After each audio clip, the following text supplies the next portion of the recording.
Chapter 9 of the Voyages of Dr. Dolittle by Hugh Lofting. The Election. We were awakened by music. The glaring noonday sunlight was streaming in at our door, outside of which some kind of a band appeared to be playing.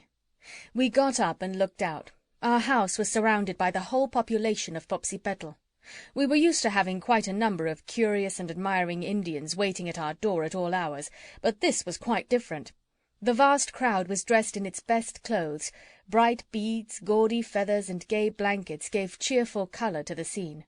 Everyone seemed in very good humour, singing or playing on musical instruments, mostly painted wooden whistles or drums made from skins.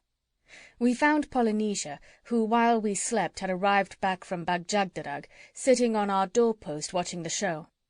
We asked her what all the holiday-making was about. "The result of the election has just been announced," said she. "The name of the new chief was given out at noon."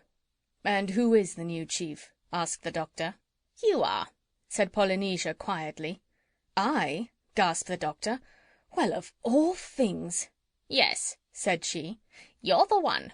And what's more, they've changed your surname for you. They didn't think that Dolittle was a proper or respectful name for a man who had done so much. So you are now to be known as John Think-a-Lot. How do you like it?" "But I don't want to be a chief," said the doctor in an irritable voice. "I'm afraid you'll have hard work to get out of it now," said she, "unless you're willing to put to sea again in one of their rickety canoes. You see, you've been elected not merely the chief of the Popsipetels. You're to be a king, the king of the whole of Spider-Monkey Island. The Bag-Jagderags, who were so anxious to have you govern them, sent spies and messengers ahead of you, and when they found that you had been elected chief of the Popsipetels overnight, they were bitterly disappointed. However, rather than lose you altogether, the Bag-Jagderags were willing to give up their independence, and insisted that they and their lands be united to the Popsipetels, in order that you could be made king of both. So now you're in for it." "Oh, Lord!" groaned the doctor. "I do wish they wouldn't be so enthusiastic. Bother it, I don't want to be a king." "I should think, Doctor," said I, "you'd feel rather proud and glad. I wish I had a chance to be a king."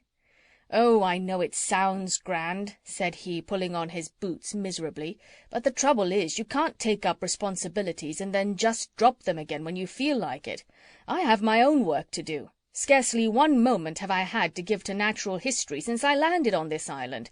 I've been doing someone else's business all the time, and now they want me to go on doing it. Why, once I'm made king of the Popsipetels, that's the end of me as a useful naturalist. I'd be too busy for anything. All I'd be then is just a king." "Well, that's something," said Bumpo.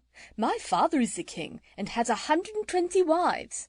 "That would make it worse," said the doctor. 120 times worse. I have my work to do. I don't want to be a king." "Look," said Polynesia, "here come the headmen to announce your election. Hurry up and get your boots laced." The throng before our door had suddenly parted asunder, making a long lane, and down this we now saw a group of personages coming towards us. The man in front, a handsome old Indian with a wrinkled face, carried in his hands a wooden crown, a truly beautiful and gorgeous crown, even though of wood. Wonderfully carved and painted, it had 2 lovely blue feathers springing from the front of it. Behind the old man came 8 strong Indians bearing a litter, a sort of chair with long handles underneath to carry it by.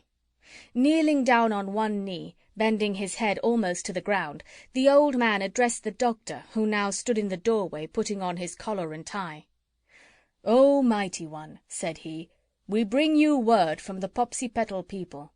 Great are your deeds beyond belief. Kind is your heart, and your wisdom deeper than the sea. Our chief is dead. The people clamour for a worthy leader. Our old enemies, the Bag-Jagderags, are become, through you, our brothers and good friends. They, too, desire to bask beneath the sunshine of your smile.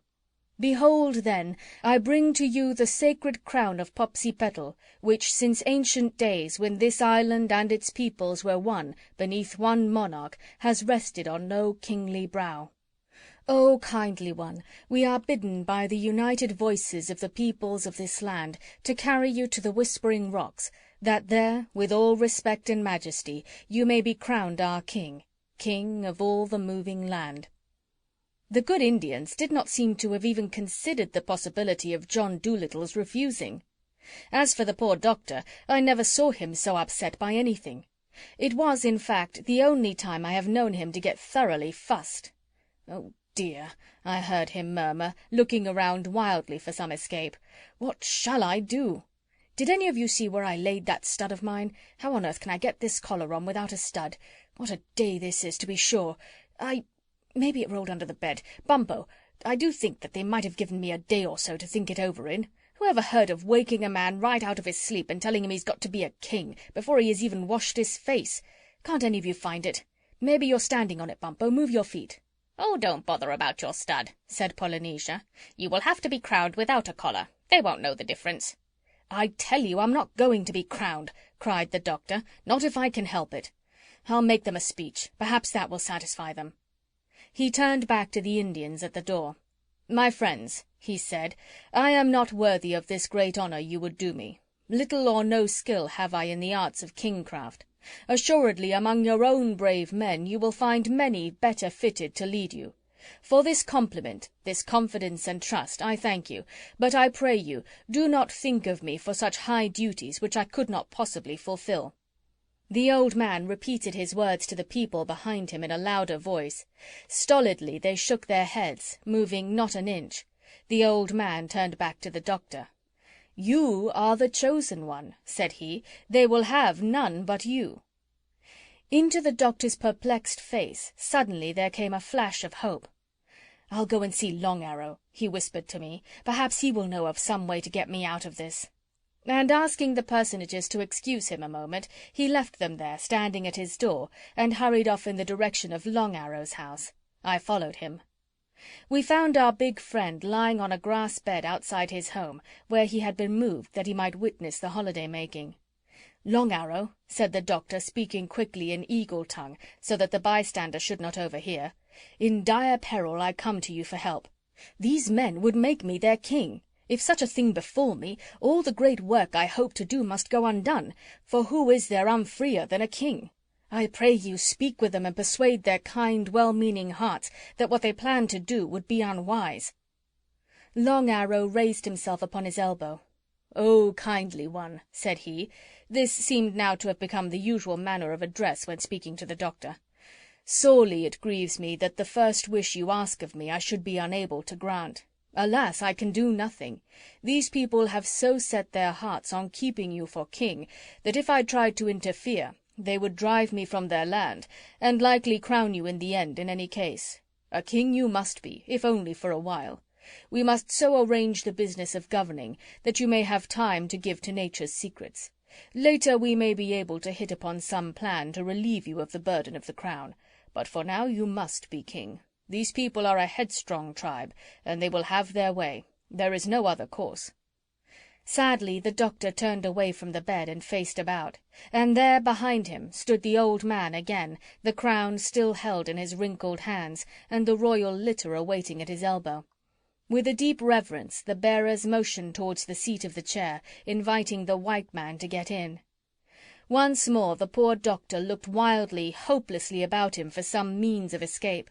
For a moment I thought he was going to take to his heels and run for it. But the crowd around us was far too thick and densely packed for anyone to break through it. A band of whistles and drums nearby suddenly started the music of a solemn processional march. He turned back pleadingly again to Long Arrow in a last appeal for help, but the big Indian merely shook his head and pointed, like the bearers, to the waiting chair. At last, almost in tears, John Dolittle stepped slowly into the litter and sat down. As he was hoisted onto the broad shoulders of the bearers, I heard him still feebly muttering beneath his breath, "Botheration take it, I don't want to be a king." "Farewell," called Long Arrow from his bed, "and may good fortune ever stand within the shadow of your throne." He comes, murmured the crowd. "Away, away, to the Whispering Rocks." And as the procession formed up to leave the village, the crowd about us began hurrying off in the direction of the mountains to make sure of good seats in the giant theatre where the crowning ceremony would take place. End of chapter 9.